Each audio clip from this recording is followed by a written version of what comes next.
Assalamualaikum warahmatullahi wabarakatuh. Perkenalkan, nama saya Dita Sari Lutfiani, mahasiswa Magister Sains Management angkatan 2022 semester genap. Kali ini saya akan mempresentasikan proposal tesis saya yang berjudul Pengaruh Kepuasan Konsumen dan Niat Berkelanjutan dalam Penggunaan Augmentasi Realitas pada Platform Shopee untuk Produk Kecantikan Korea Selatan. Proposal tesis ini saya susun di bawah bimbingan Bapak Dr. Sahid Susilo Nugroho, MSc. Latar belakang praktis penulisan proposal tesis ini berawal dari pertumbuhan produk kecantikan dari Korea Selatan di Indonesia yang cukup tinggi, dengan tingkat pertumbuhan tahunan sekitar 13% pada tahun 2024, dan merek-merek besar yang memperoleh pangsa pasar yang kuat di Indonesia dan diminati oleh kalangan konsumen muda, salah satunya Gen Z dan milenial, adalah produk Innisfree dan Laneige. Aktivitas belanja produk Innisfree dan Laneige tersebut bisa dilakukan melalui aktivitas belanja online, salah satunya melalui e-commerce. E-commerce yang menduduki peringkat pertama, yakni Shopee, yang mencapai sekitar 134,1 juta kunjungan global pada tahun 2024, di mana e-commerce Shopee ini menawarkan solusi yang relatif nyaman bagi konsumen untuk berbelanja online tanpa harus keluar rumah. Namun, tantangan dari kenyamanan belanja online melalui platform e-commerce salah satunya Shopee, yakni keterbatasan konsumen dalam merasakan dan mencoba produk secara langsung sebelum melakukan pembelian produk. Hal ini menimbulkan ketidakpastian dan keraguan dalam melakukan keputusan pembelian.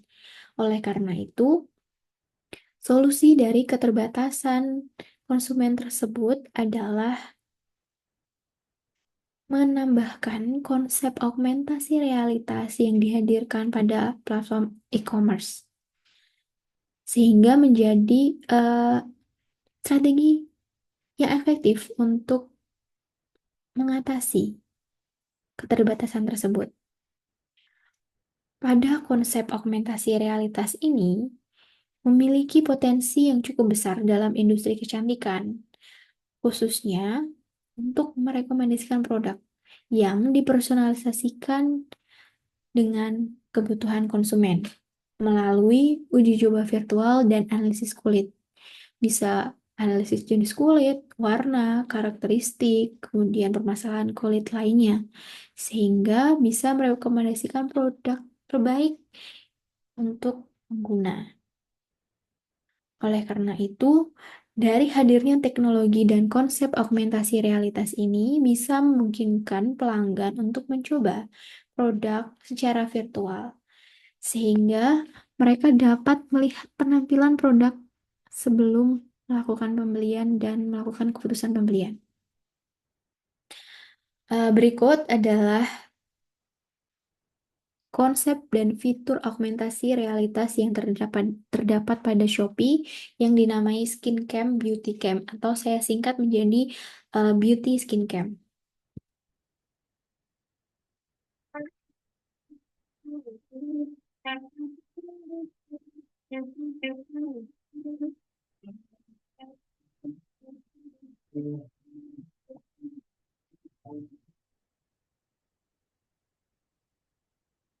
Eh, Fitur ini berfungsi dengan menggunakan teknologi pengenalan wajah untuk menampilkan efek realitas dan analisis dari permasalahan kulit pada eh, produk perawatan kulit atau skincare pada wajah pengguna, sehingga bisa dilakukan eh, personalisasi atau rekomendasi dari produk tersebut disesuaikan dengan kebutuhan pengguna.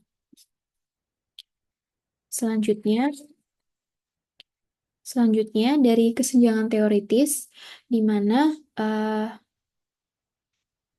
saya menggabungkan integrasi dimensi psikologis, yaitu belum banyak dari studi yang sebelumnya yang membahas secara komprehensif mengintegrasikan pengukuran multidimensional, meliputi kognitif, afektif, dan konatif, di mana gap teori sebelumnya sudah menggunakan kedua teori yang saya gunakan, yaitu teori difusi inovasi dan uh, teori penerimaan teknologi, yang belum secara komprehensif menunjukkan model kepuasan dan penggunaan berkelanjutan yang sepenuhnya menangkap dinamika kompleks dari pengalaman digital yang pengguna rasakan secara imersif dan interaktif.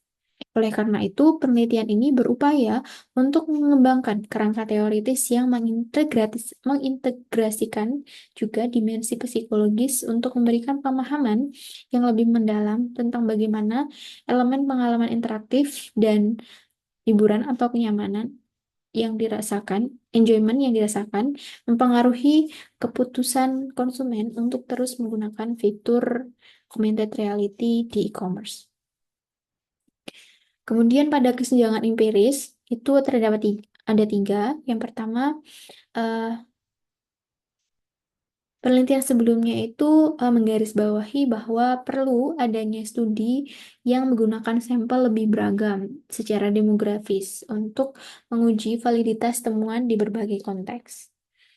Kemudian konteks penelitian sebelumnya itu juga belum banyak yang membahas industri kecantikan khususnya pada produk perawatan kulit karena banyak penelitian sebelumnya itu yang fokus kepada make up, industri fashion dan industri retail. Kemudian peran pengalaman teknologi sebelumnya. Jadi studi sebelumnya itu menekankan pada paparan teknologi sebelumnya itu memiliki pemahaman yang lebih baik. Jadi ketika pengguna itu sudah pernah merasakan atau terpapar pengalaman teknologi augmented reality ini, mereka cenderung lebih terbuka terhadap penggunaan berkelanjutan pada teknologi ini. Sehingga hal ini peran pengalaman teknologi sebelumnya ini saya kategorikan sebagai faktor demografis yang memberikan konteks tambahan dalam memahami perilaku pengguna di platform e-commerce. Kemudian di rumusan masalah, melalui kajian literatur, saya menggunakan analisis bibliometrik yang dilakukan dengan mengumpulkan 1.433 dokumen dari data Scopus dimulai dari tahun 2001 sampai 2025 dengan kata kunci augmented reality yang menghasilkan peta tematik yang ditemukan pada 4 klaster yang terdiri dari beberapa kata kunci. Salah satunya yang saya ambil adalah di decision making dan industri 4.0 pada kuadran Q3 atau motorik temanya. Kemudian berdasarkan dari hasil visualisasi Fast Viewers menghasilkan peta jaringan seperti pada gambar di samping yang menghubungkan kata kunci satu dengan yang lainnya. Saya mengambil dari sisi warna hijau yang menunjukkan aspek pemasaran dan pengalaman pelanggan seperti marketing, customer engagement, satisfaction, dan teknologi acceptance model, di mana kata kunci ini itu memiliki keterkaitan dan memiliki potensi untuk dikembangkan lebih lanjut. Oleh karena itu, penelitian mengenai decision making dan customer engagement satisfaction menjadi fokus pada penelitian tesis ini. Sehingga bila saya rangkum empat terdapat empat kebaruan yang saya highlight pada penelitian tesis ini, yaitu fokus pada integrasi dimensi psikologis pada penggunaan AR, yakni dimensi interaktivitas dan kenyamanan yang dirasakan. Kemudian yang kedua adalah mempertimbangkan pengalaman teknologi sebelumnya sebagai faktor deskriptif atau faktor demografi untuk memahami karakteristik responden berdasarkan tingkat keterpaparan mereka terhadap teknologi. Kemudian yang ketiga adalah konteks produk kecantikan masih terbatas, karena banyak penelitian sebelumnya yang masih membahas augmented reality pada industri fashion dan retail. Kemudian integrasi dari faktor teknologi seperti kompatibilitas kecerdasan dan keunggulan relatif yang diambil dari teori difusi inovasi yang berpotensi untuk mempengaruhi persepsi konsumen dalam pengambilan keputusan pembelian. Kemudian pertanyaan penelitiannya ada 7, eh, bisa dibaca di slide. Kemudian tujuan penelitiannya adalah menjawab pertanyaan penelitian. Kemudian pada landasan teorinya, yang pertama ada kompatibilitas kecerdasan buatan, di mana ini mencerminkan kemampuan dari sistem AI itu untuk mendukung pengalaman augmented realitas untuk selaras dengan ekspektasi pengguna dan lingkungan penggunanya. Kemudian yang kedua adalah keunggulan relatif dirasakan, di mana dimensi ini mengacu pada sejauh mana teknologi baru dipersepsikan lebih baik dibandingkan dengan teknologi sebelumnya. Kemudian yang ketiga adalah kemudahan penggunaan dirasakan, yaitu merujuk pada sejauh mana individu percaya bahwa eh, menggunakan suatu teknologi bebas dari kesulitan atau tanpa hambatan teknis yang signifikan. Kemudian yang keempat adalah kepuasan terhadap augmentasi realitas, di mana hal ini mengacu pada tingkat kesenangan dan kenyamanan yang dirasakan pengguna setelah berinteraksi dengan fitur dalam suatu lingkungan digital. Kemudian kesenangan yang dirasakan ini merujuk pada tingkat kesenangan atau kepuasan intrinsik pengguna dari interaksi dengan teknologi tanpa mempertimbangkan manfaat fungsionalnya. Kemudian yang keenam adalah interaktivitas yang dirasakan, di mana hal ini merujuk pada sejauh mana suatu teknologi memungkinkan interaksi yang dinamis, responsif, personal dalam pengalaman digital pengguna. Kemudian yang terakhir adalah intensi penggunaan berlanjut, di mana ini mengacu pada keinginan pengguna untuk terus menggunakan suatu sistem informasi setelah adopsi awal, yang dipengaruhi oleh kepuasan dan konfirmasi ekspektasi mereka terhadap sistem tersebut.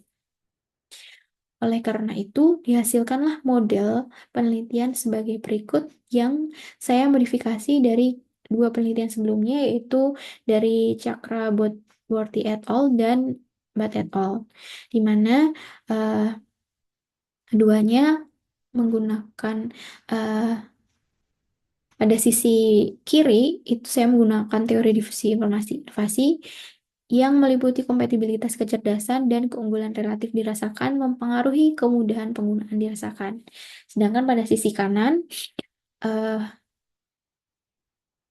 yaitu mewakili penerimaan teknologi dengan teori TAM, di mana di dalamnya terdapat kemudahan penggunaan dirasakan tersebut mempengaruhi kepuasan terhadap augmentasi realitas dan intensi untuk penggunaan berlanjut. Sedangkan dimensi psikologisnya diwakili oleh kesenangan dirasakan dan interaktivitas dirasakan yang mendorong kepuasan terhadap augmentasi realitas dan intensi penggunaan berlanjut. Yang selanjutnya, pada bagian metode penelitian, desain penelitian ini adalah penelitian kuantitatif yang dilakukan dengan pendekatan deduktif dalam bentuk survei untuk menguji kepuasan dan niat berkelanjutan menggunakan augmentasi realitas pada platform Shopee untuk produk kecantikan dari Korea Selatan. Kemudian datanya, populasi data, yaitu semua konsumen perempuan dari Indonesia yang pernah membeli produk kecantikan dari Korea Selatan. Sedangkan sampelnya sendiri, konsumen yang pernah membeli produk Innisfree dan Laneige menggunakan augmented reality di platform Shopee. Sedangkan teknik pengumpulan datanya adalah populasi sampling dengan kriteria berjenis kelamin perempuan, berusia 18 tahun sampai 28 tahun, pernah membeli produk Innisfree menggunakan beauty skin cam, dan pernah membeli produk secara online dalam 6 bulan terakhir. Kemudian jumlah sampel itu menggunakan dasar Hair et al. Yang didasarkan pada indikator variabel dikali 10 kali, sehingga dibutuhkan 230 responden. Teknik analisis pada penelitian ini menggunakan SAM PLS versi 4. Kemudian berikut adalah definisi operasional variabel dan item pengukurannya. Eh, Kompatibilitas kecerdasan buatan di sini adalah penilaian pengguna mengenai sejauh mana teknologi AI dalam augmentasi realitas dapat selaras dengan ekspektasi, kebutuhan, pengalaman pengguna dalam layanan produk kecantikan. Terdapat 3 item pengukuran yang diadopsi dari penelitiannya Chakraborty et al. Dengan skala Likert-nya 1 sampai 5. Kemudian, definisi operasional keunggulan relatif dirasakan, yaitu penilaian pengguna mengenai sejauh mana layanan berbasis kecerdasan AI dalam augmentasi realitas lebih unggul dibandingkan layanan konvensional dalam hal kualitas, aksesibilitas, dan kenyamanan. Terdapat item pengukurannya ada 3 yang diadopsi dari penelitiannya Chakraborty et al. Dengan skala Likert-nya 1 sampai 5. Kemudian selanjutnya kemudahan penggunaan dirasakan, di mana penilaian pengguna mengenai sejauh mana aplikasi augmentasi realitas dalam fitur Beauty Skin Cam dapat digunakan dengan mudah tanpa membutuhkan banyak usaha berpikir, serta memberikan kenyamanan dalam mencoba produk kecantikan. Lain temungurnya ada 3, diadopsi dari penelitiannya Butt et al. 2022 dengan skala Likert 1 sampai 5. Kemudian yang terakhir adalah kepuasan terhadap augmentasi realitas, yakni pengakuan pengguna mengenai sejauh mana mereka merasa puas setelah berinteraksi dengan fitur AR dalam platform e-commerce, yang dipengaruhi oleh persepsi penggunaan, kemudahan penggunaan, dan kualitas konten yang ditawarkan. Terdapat 4 item pengukuran yang diadopsi dari penelitiannya Butt et al. Dengan skala Likert-nya 1 sampai 5. Selanjutnya adalah kesenangan yang dirasakan yang masuk dalam dimensi psikologis, yakni penilaian pengguna mengenai sejauh mana mereka mengalami perasaan senang, puas secara intensif, dan kesenangan selama berinteraksi dengan fitur AR dalam aplikasi e-commerce tanpa mempertimbangkan manfaat utilitarian dari penggunanya. Yakni item pengukurannya ada 4 yang diadopsi dari penelitiannya Butt et al. Juga, skala Likert-nya 1 sampai 5. Kemudian definisi psikologis lainnya adalah interaksi yang dirasakan, di mana penilaian pengguna mengenai sejauh mana mereka merasa memiliki kendali, dapat berinteraksi dengan cepat dan efisien, serta memperoleh pengalaman yang responsif dan personal dalam menggunakan fitur AR pada aplikasi e-commerce. Item umurnya ada 3, diadopsi dari penelitian Butt et al. Skala Likert-nya 1 sampai 5. Kemudian yang terakhir, intensi penggunaan berlanjut, yakni pengakuan pengguna mengenai seberapa kuat niat mereka untuk terus menggunakan aplikasi augmentasi realitas dalam jangka panjang setelah pengalaman penggunaan awal mereka. Ada 3 item pengukuran diadopsi dari penelitiannya Butt et al. Dengan skala Likert-nya 1 sampai 5. Kemudian metode analisis datanya ada 3, yaitu uji validitas dan uji reliabilitas dan uji nilai validitas diskriminan. Uji validitas konstruknya itu dilakukan dengan melihat nilai AV dan nilai faktor loadingnya yang dikatakan valid apabila nilainya itu lebih besar 0,5. Sedangkan nilai validitas diskriminannya menggunakan kriteria Fornell and Lakers dan HTMT. Kemudian uji reliabilitasnya melihat dari nilai Cronbach alpha dan komposit reliabilitas dengan nilai CA dan CR-nya yang disepakati yaitu lebih dari 0,7 atau kurang dari 1. Kemudian ada uji hipotesis modal struktural, yaitu menggunakan nilai R-square, effect size, koefisien jalur, dan nilai signifikan p-value-nya. Kemudian untuk uji kesesuaian modelnya menggunakan uji Goodnotes outfit, menggunakan Chi-square dengan p-value-nya lebih besar daripada 0,05. Berikut adalah hasil evaluasi model pengukuran reflektif dengan PLSM dari uji coba kuesioner yang telah didistribusikan kepada konsumen pengguna fitur Beauty Skin Cam pada 54 responden yang berhasil saya dapatkan. Berikut adalah hasil dari uji validitas ada instrumen yang telah disusun. Pertama, eh, saya melakukan saya melakukan vis validity dulu untuk melakukan eh, memastikan apakah item yang disusun sudah relevan dan bisa dipahami oleh responden. Kemudian yang kedua, saya menyebarkan kuesioner tadi kepada 50 respon 60 responden. Namun saya hanya mendapatkan 54 responden yang layak untuk diuji lebih lanjut. Kemudian yang ketiga, saya melakukan uji evaluasi model pengukuran dengan Smart PLS versi 4. Dan di sini berikut adalah hasil dari evaluasi model model pengukuran struktural dengan hasil eh, validitas konvergen, eh, reli- reliabilitas, dan diskriminan validity-nya telah memenuhi syarat pengambilan keputusan yang dijadikan acuan.